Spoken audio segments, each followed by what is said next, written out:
Assalamualaikum warahmatullahi wabarakatuh. Saya Asana Zultifa Rohmawati dengan NIM 202180017. Di sini saya akan melanjutkan presentasi dari Mbak Anida ya, terkait dengan kesilapan bahasa Arab. Adapun yang akan saya lanjutkan yaitu terkait dengan prosedur dan implikasi kesilapan bahasa Arab.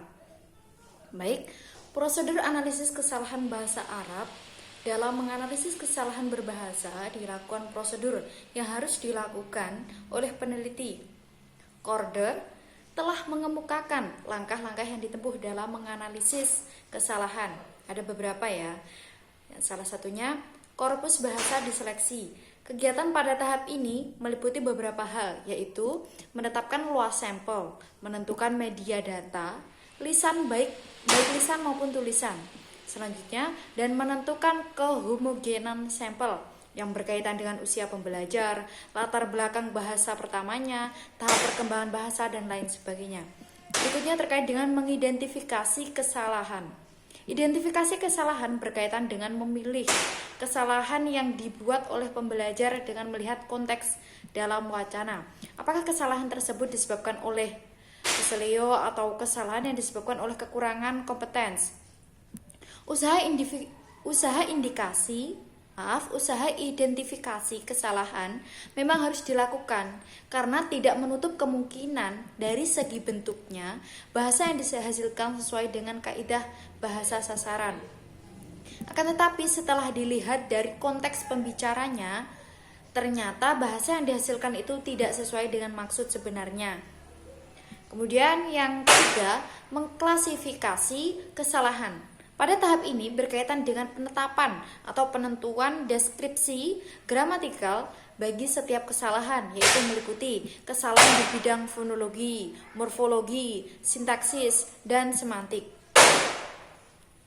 Berikutnya adalah menjelaskan kesalahan. Kegiatan pada tahap ini melakukan upaya untuk mengenali sebab-sebab terjadinya kesalahan. Jadi kita itu mengenali apa penyebab dari kesalahan itu. Kemudian mengevaluasi kesalahan. Itu adalah tahap yang terakhir ya. Berikutnya adalah problem kesilapan bahasa Arab. Penyebab kesalahan berbahasa. Pangkal penyebab kesalahan berbahasa ada pada orang yang menggunakan bahasa, bukan pada bahasa yang digunakan. Ada 3 kemungkinan penyebab seorang salah dalam berbahasa. Apa saja? Yuk kita lihat. Antara lain yang pertama adalah terpengaruh bahasa yang lebih dulu dikuasainya. Ini dapat berarti bahwa kesalahan berbahasa dapat disebabkan oleh interferensi bahasa ibu atau bahasa pertama terhadap bahasa kedua yang sedang dipelajari si pembelajar. Dengan kata lain, sumber kesalahan terletak pada perbedaan sistem linguistik bahasa pertama dan sistem linguistik bahasa kedua. Jadi kalau yang pertama ini terpengaruh oleh bahasa yang dulu dikuasai ya. Kemudian yang kedua, kekurangpahaman pemakaian bahasa terhadap bahasa yang dipakainya. Kesalahan yang merefleksikan ciri-ciri umum kaidah bahasa yang dipelajari. Dengan kata lain, salah satu kekeliruan dalam menerapkan kaidah bahasa, misalnya kesalahan generalisasi, aplikasi kaidah bahasa secara tidak sempurna, dan kegagalan mempelajari kondisi-kondisi penerapan kaidah bahasa. Berikutnya adalah pengajaran bahasa yang kurang tepat ataupun kurang sempurna. Hal ini berkaitan dengan bahasa yang diajarkan atau yang dilakukan dengan cara pelaksanaan pengajaran. Bahan pengajar menyangkut masalah sumber, pemilihan, penyusunan, pengurutan, dan penekunan. Cara pengajaran menyangkut masalah pemilihan teknik penyajian, langkah-langkah dan urutan penyajian, intensitas dan kesinambungan pengajaran, dan alat-alat bantu dalam pengajaran.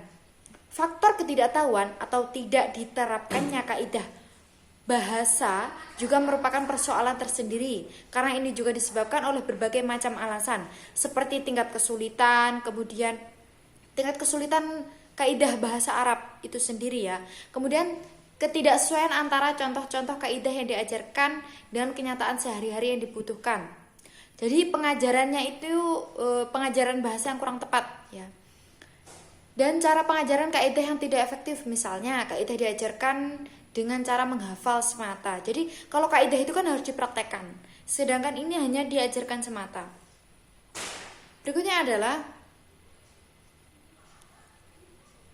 terkait dengan kesalahan ya. Dengan demikian, faktor-faktor yang mempengaruhi siswa atau mahasiswa yang mengalami kesalahan berbahasa itu sangat kompleks dan multidimensional ya, seperti itu. Baik itu bersifat linguistik, psikologis, sosiologis maupun pedagogis ya. Jadi dapat dilihat dari berbagai macam. Baik, demikian penjelasan dari saya. Apabila ada kurang lebihnya mohon maaf. Akhirul kalam, wassalamualaikum warahmatullahi wabarakatuh.